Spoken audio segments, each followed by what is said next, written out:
Welcome everyone to this video on chemical properties of ether. इस video के अंदर हम लोग कुछ इंपॉर्टेंट रिएक्शंस पर कंसंट्रेट करेंगे ईथर के और उनका मैकेनिज्म भी स्टडी करेंगे। अभी तक आप हेलो एल्केन्स पढ़ चुके होंगे, अल्कोहल्स पढ़ चुके होंगे, फिनॉल्स पढ़ चुके होंगे और ये अल्कोहल, फिनॉल्स एंड ईथर के चैप्टर का लास्ट पार्ट है। तो कंपेरेटिवली ये रिएक्शंस काफी इजी होंगे और काफी फेमिलियर होंगे because you already looked at similar kind of reactions in earlier topics. ठीक है, तो चलो सबसे पहले हम स्टडी करते हैं कि जो बेसिक रिएक्शन होता है, जो बेसिक मैकेनिज्म है वो क्या है। तो let's say I have an ether, general ether मेरा होगा RO R dash. So the main reaction of ether involves breaking up of one of these carbon oxygen bond.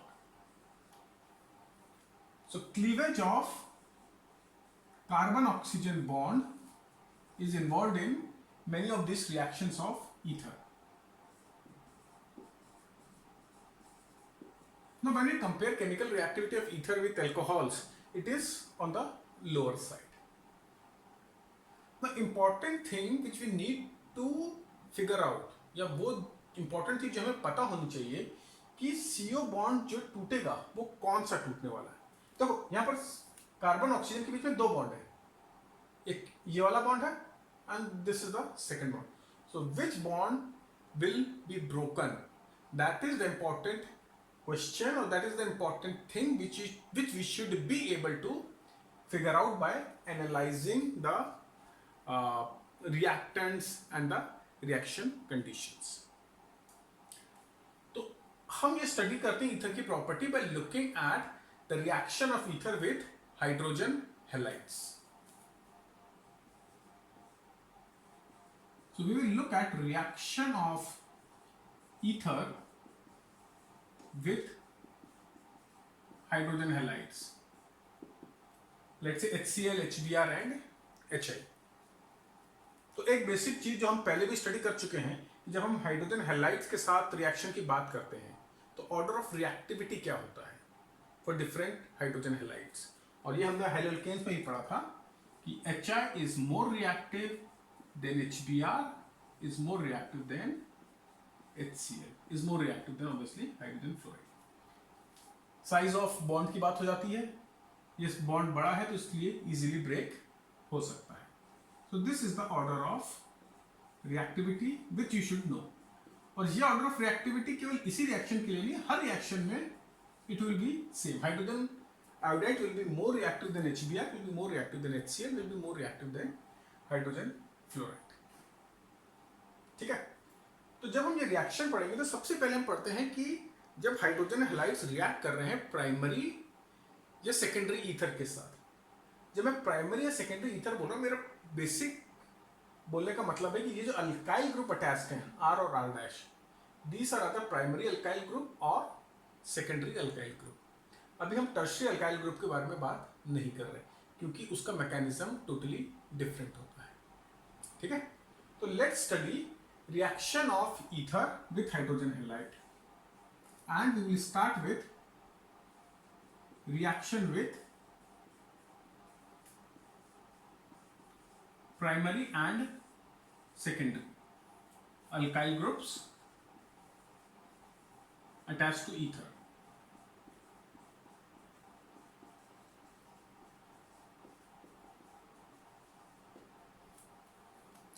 तो अगर हमको ब्रीफ में ये रिएक्शन लिखना हो तो बहुत सिंपल है।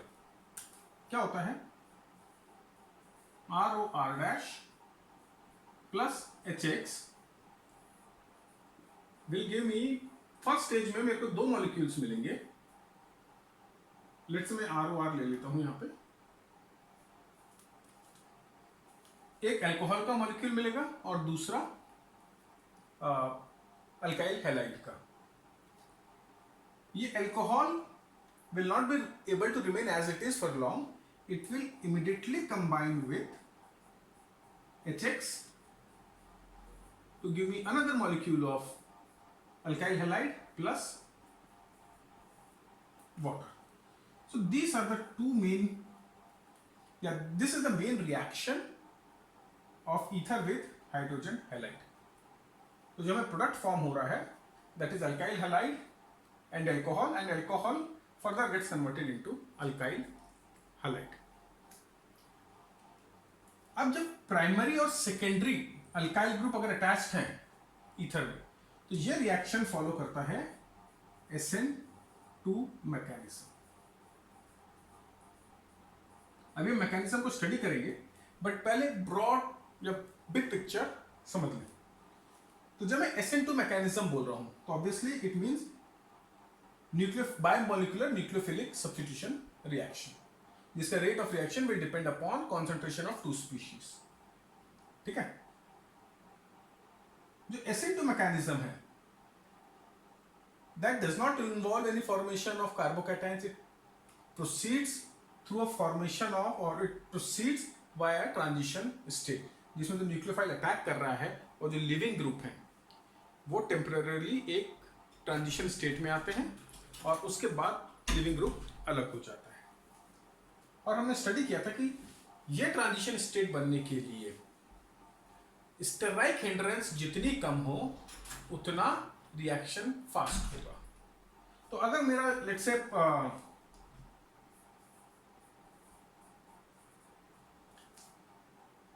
या लेट्स से अगर किसी न्यूक्लियोफाइल को अटैक करना है इस कार्बन पे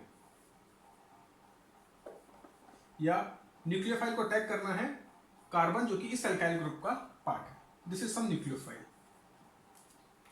which is going to attack. Now, this nucleophile has a choice of whether to attack carbon of this alkyl group or carbon of this alkyl group. दोनों में से किसी भी कार्बन को अटैक कर सकता है, राइट? तो क्योंकि प्राइमरी कंसिडरेशन क्या होगा इस न्यूक्लियोफाइल का, वो उस जगह पर जाकर अटैक करेगा जहां पर इसको सबसे कम दिक्कत आ रही है, यहां पर इसको कोई अपोज नहीं कर रहा हो, राइट? या स्टेराइक हिंड्रेंस सबसे कम हो।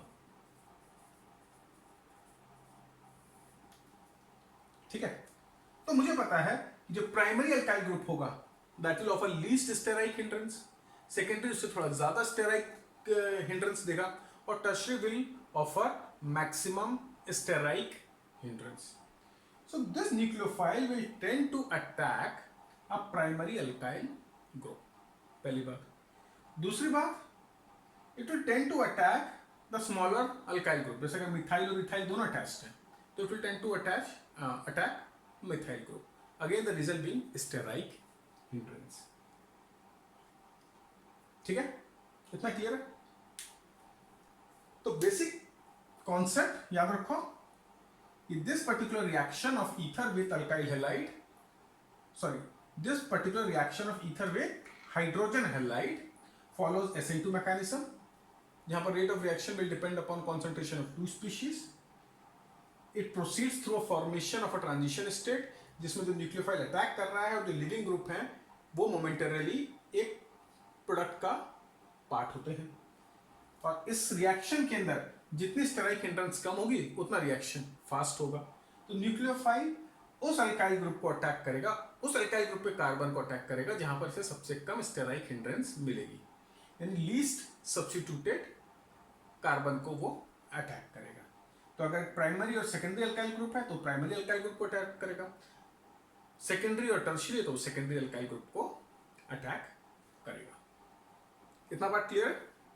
इसको नोट कर लो और फिर हम इसका वो मैकेनिज्म स्टडी करेंगे। तो वीडियो पॉज करके नोट कर लो and then we will look at the exact mechanism of this reaction. Now let's study the mechanism of this particular reaction.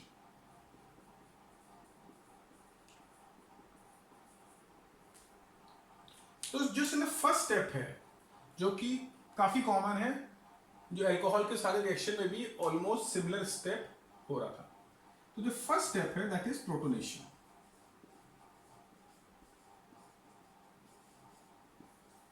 Let's say I have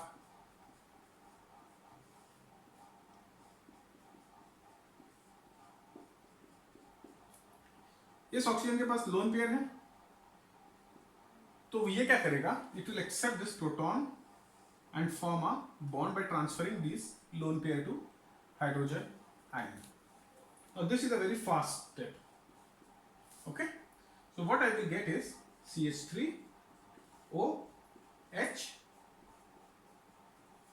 CH3, क्योंकि इसने अपना एक lone pair oxygen और hydrogen को दे दिया तो it will have a positive charge and one lone pair will remain as it is, और यहां पर तुम्हें एक हैलाइड आयन मिल जाएगा। तो ये पहला स्टेप है and it's a very fast step, so it will not determine the rate of reaction. जो नेक्स्ट स्टेप होता है, this is the slow step and the rate determining step. इसके अंदर तुम्हारा न्यूक्लियोफिलिक सब्स्टिट्यूशन हो रहा है, न्यूक्लियोफाइल अटैक हो रहा है।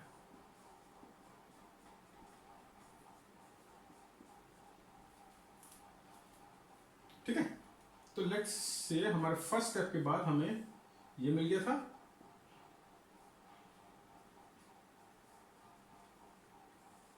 Now iodide ion, let's say halide ion is a nucleophile.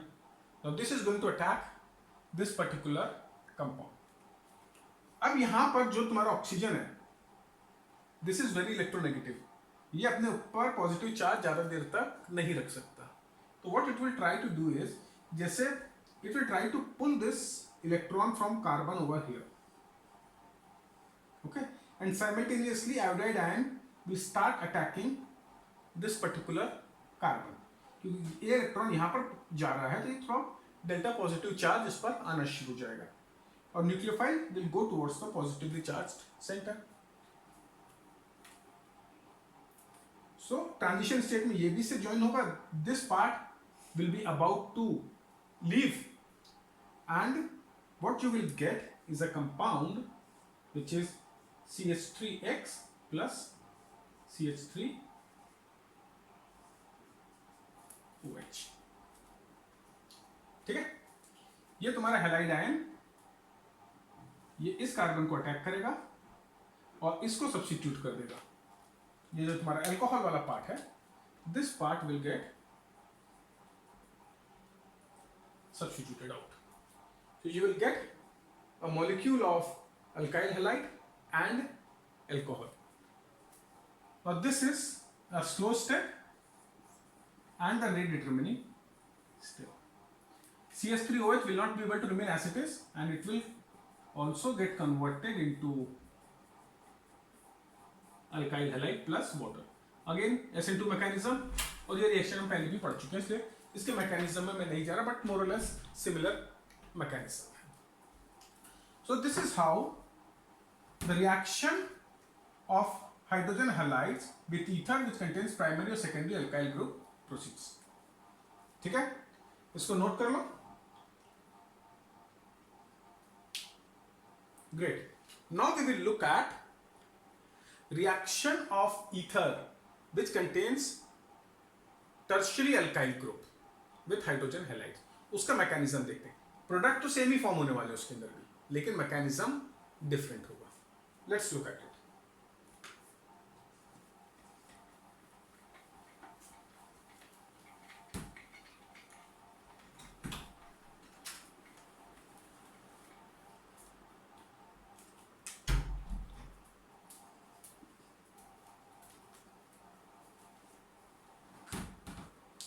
So let's say ये मेरे पास ईथर है,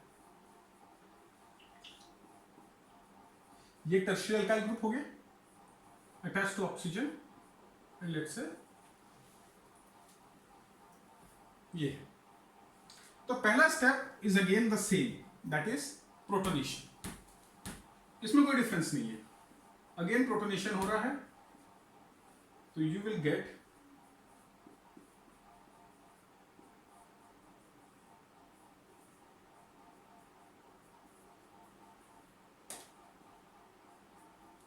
ठीक है।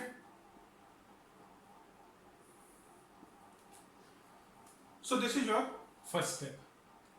अब जो सेकेंड स्टेप है that is again substitution, but उसका मैकेनिज्म डिफरेंट है। वो SN2 मैकेनिज्म फॉलो नहीं करेगा, वो फॉलो करेगा SN1 मैकेनिज्म।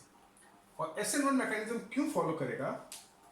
क्योंकि यहां पर क्या है, ये एक टर्शियरी ग्रुप है, राइट? और टर्शियरी अल्काइल ग्रुप जो कार्बोकैटायन फॉर्म करता है that is extremely stable. First reason. Second reason, क्योंकि यहाँ पर स्टेराइक हिंड्रेंस इतनी ज्यादा है कि reaction can not proceed through SN2 mechanism. ठीक है ना, SN2 मैकेनिज्म के थ्रू रिएक्शन प्रोसीड होने के लिए स्टेराइक हिंड्रेंस कम होनी चाहिए, क्योंकि स्टेराइक हिंड्रेंस इतनी ज्यादा है तो SN2 mechanism is not possible. So what happens is it follows SN1 mechanism. SN1 mechanism के अंदर हमेशा कार्बोकैटायन फॉर्म होता है। So important thing over here is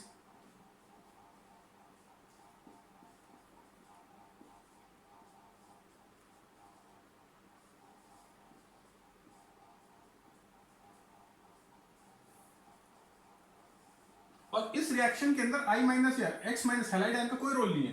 ये विदाउट हैलाइड आयन ये रिएक्शन प्रोसीड करेगा। सो this is the slow step, rate determining step, and since it depends only on concentration of one product, it is unimolecular reaction. इसमें X minus का कोई role नहीं है।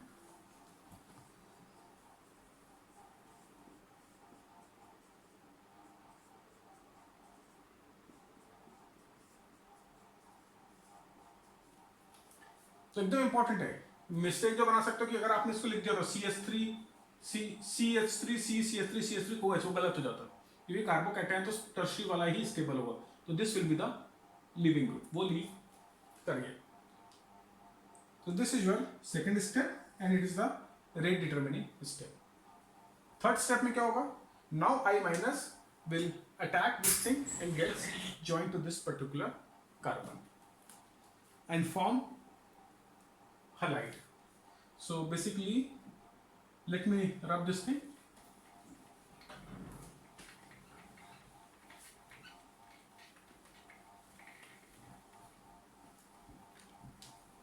So now in the third step,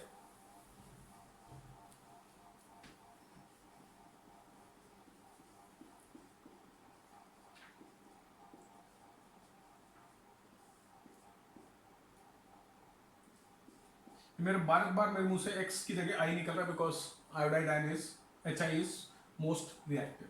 तो basically कोई भी halide ion होगा that will come and form bond with this carbon, so you will get a trialkyl halide. So this is the product which gets formed and subsequently this alcohol which is formed over here, this will also get converted into halide and give you CH3X।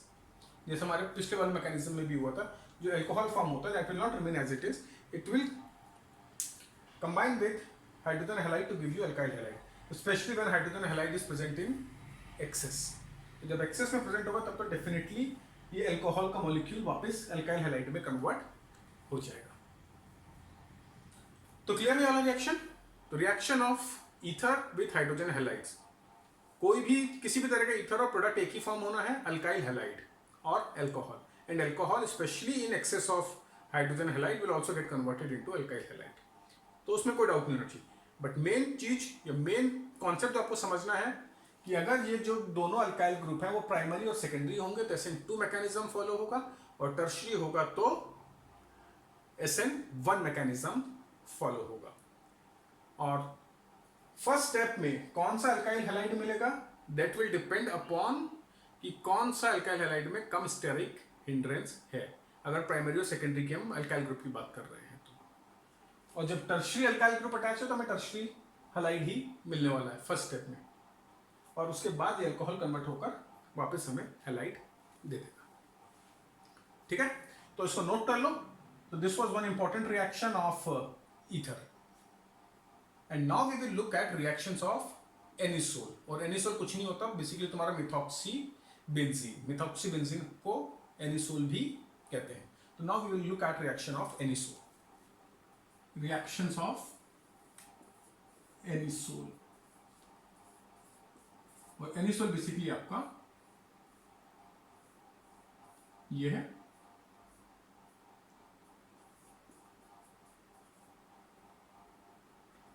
This is your anisole, या IUPAC name देखें तो methoxy benzene.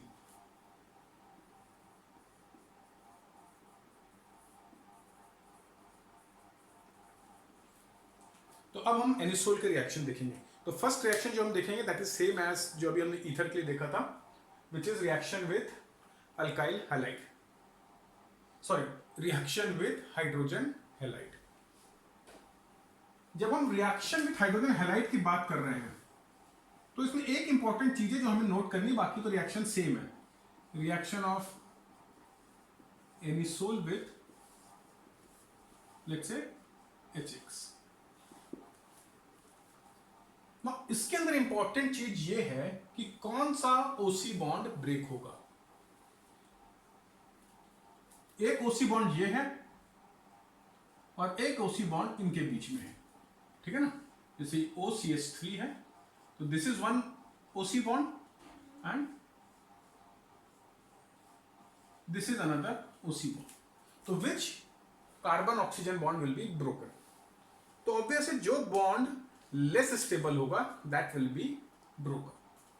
Now in this case if you look at this bond, तो here this carbon is sp2 hybridized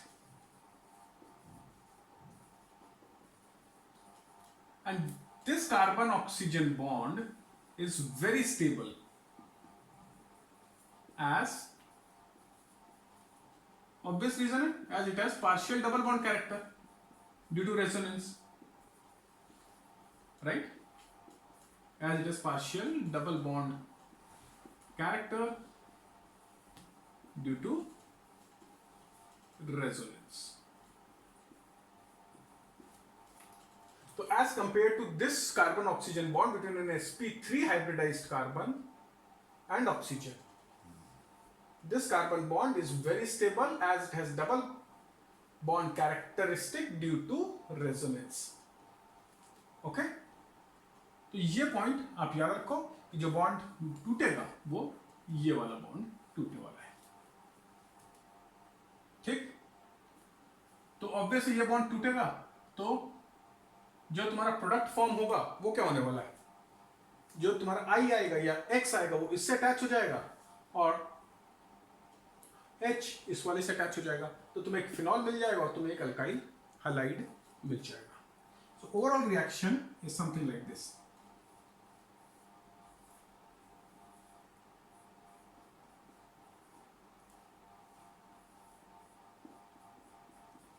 This bond will get broken and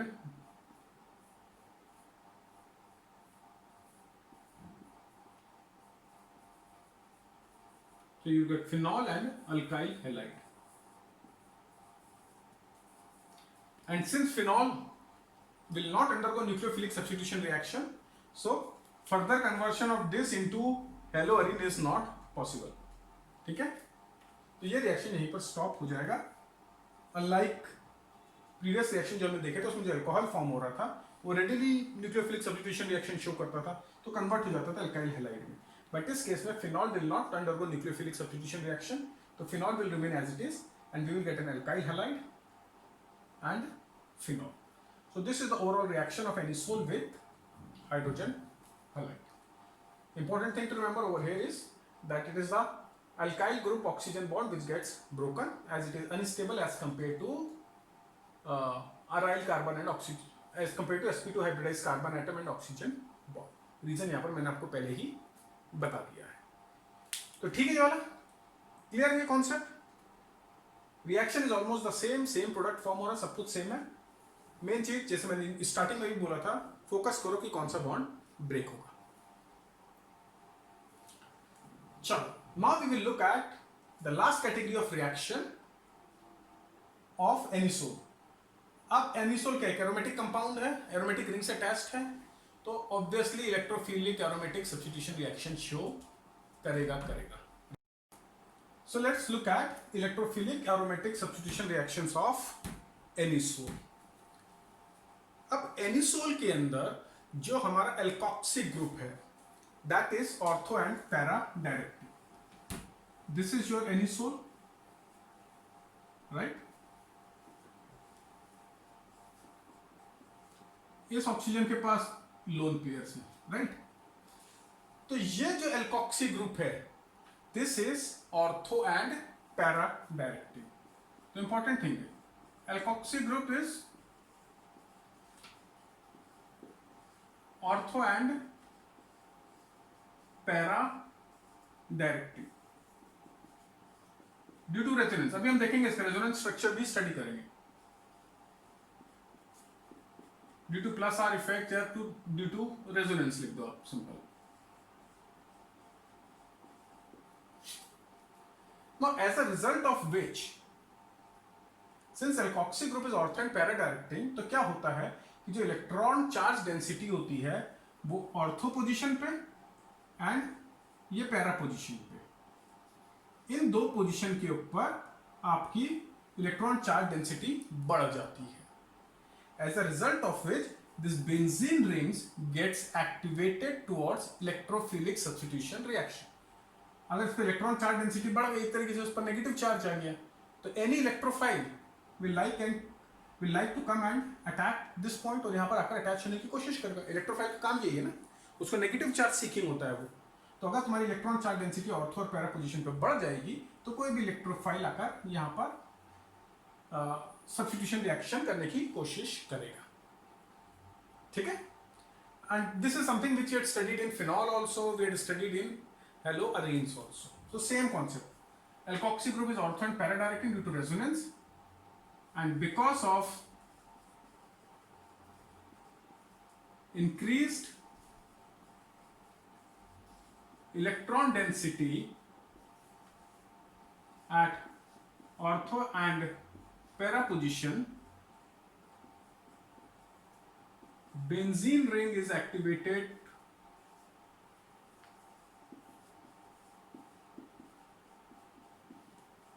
towards electrophilic substitution reaction. Okay?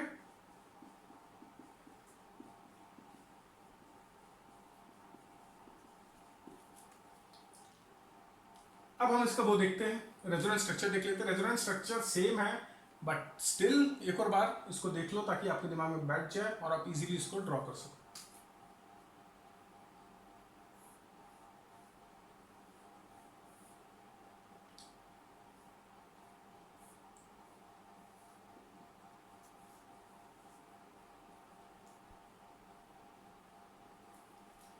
देखो, तो क्योंकि इस oxygen के पास lone pair है तो क्या करेगा, वो अपने लोन पेयर यहां दे देगा, राइट।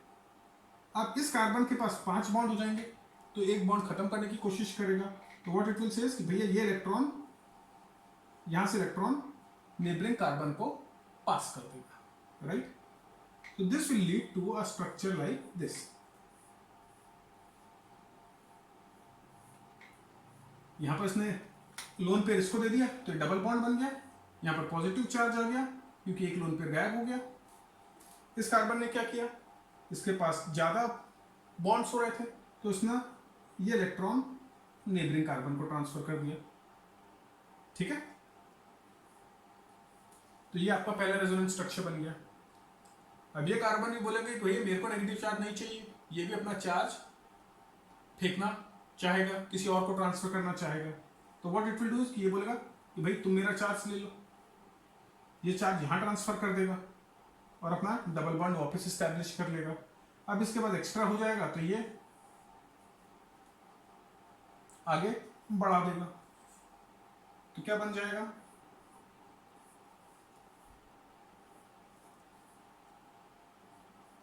ऑक्सीजन तो वैसे का वैसे ही रहेगा, इसमें कोई चेंज नहीं आया। इस कार्बन ने अपना ये इलेक्ट्रॉन इधर दे दिया, खुद को डबल बॉन्ड बना लिया, और इस कार्बन ने क्या किया कि एक्स्ट्रा हुआ तो इसे इलेक्ट्रॉन यहां पास कर दिया तो नेगेटिव चार्ज यहां पर आ गया, राइट। और इस तरह का आपका स्ट्रक्चर बन गया। तो ये आपका सेकंड रेजोनेंस स्ट्रक्चर। अब सेम स्टोरी वापस रिपीट होगी, ये सब जहां जाएंगे ये इधर जाएंगे, तो it will lead to a third resonance structure. Again oxygen में अभी तक कोई चेंज नहीं हुआ है, वो अपना वैसे का वैसा ही है, और ये इन्होंने यहां पर ट्रांसफर करा तो ये नेगेटिव चार्ज इधर आ गया, right. This is your another resonance structure. अब अगेन कहानी बढ़ेगी, अब ये अपना वापस इस कार्बन को देगा, ये कार्बन इधर करेगा,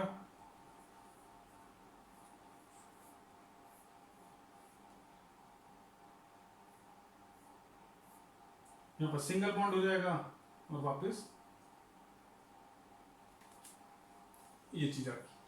तो बिकॉज ऑफ दिस, अब इन सारे रेजोनेंस स्ट्रक्चर को देखोगे तो इलेक्ट्रॉन चार्ज डेंसिटी कहां पर आई है, इस पोजीशन पे या इस पोजीशन पे, ऑर्थो या पैरा पोजीशन पे।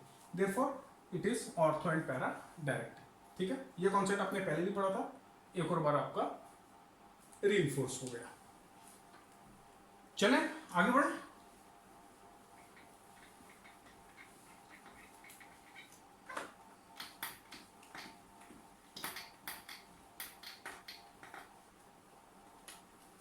अब जैसे मैंने बोला ना, ज्यादा डिटेल में ये रिएक्शंस नहीं पढ़ेंगे, केवल मैं कैटेगरीज ऑफ रिएक्शन बता दूंगा, उसके रिएजेंट बता दूंगा, प्रोडक्ट क्या फॉर्म होगा वो।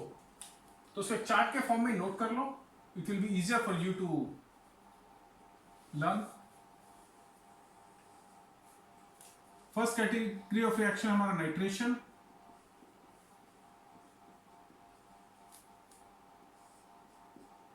हैलोजेनेशन,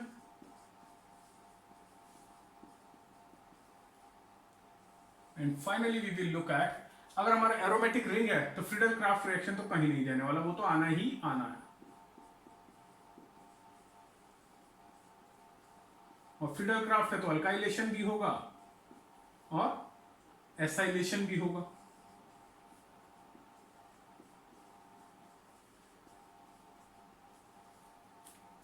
ठीक है, ये सब आपको पता ही है। नाइट्रेशन के लिए we always use constant HNO3, but this time we also use it in presence of concentrated H2SO4। ठीक है, इसके अंदर हम ब्रोमीन के साथ देखेंगे और यहां पर हम देखेंगे reaction with let's say alkyl halide हो सकता है या असाइल हैलाइड हो सकता है।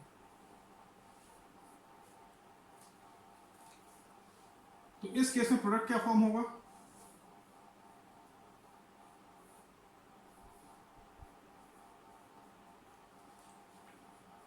नाइट्रो ग्रुप आ जाएगा, एक ऑर्थो डेरिवेटिव फॉर्म होगा और एक पैरा डेरिवेटिव।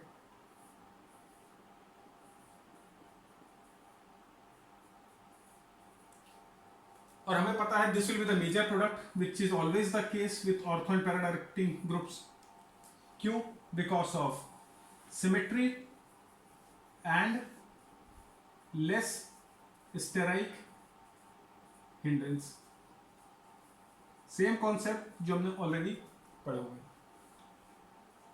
इस केस में क्या फॉर्म होगा, नाइट्रो ग्रुप की जगह सब्स्टिट्यूशन में क्या आ जाएगा तुम्हारा, bromine.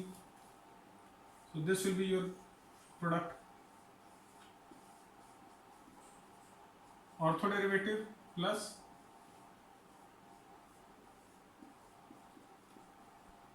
Para derivative, and this will be the major product.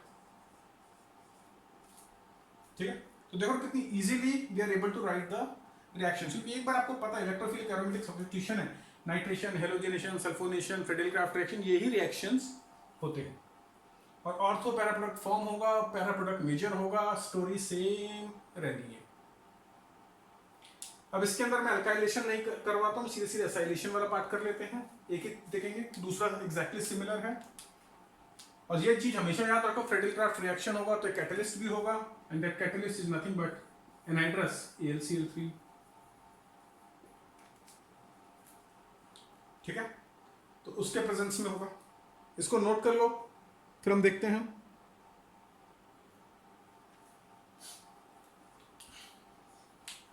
तो इस केस में प्रोडक्ट हमारा क्या फॉर्म होगा, अगेन दो डेरिवेटिव फॉर्म होंगे, ऑर्थो पैरा तो होना ही है। OCH3 असाइल ग्रुप क्या होता है, COCH3, तो ये ऐड हो जाएगा यहाँ पे, और इसका पैरा डेरिवेटिव फॉर्म हो जाएगा।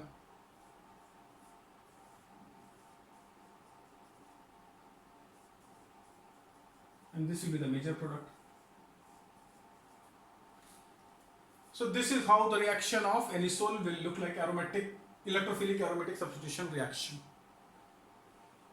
मतलब इसके अंदर प्रोडक्ट तो स्टैंडर्ड है, जो तुमने फिनॉल में देखा सेम चीज यहाँ पर हो रही है, थोड़ा बहुत डिफरेंस रिएक्टेंट्स में आ जाता है।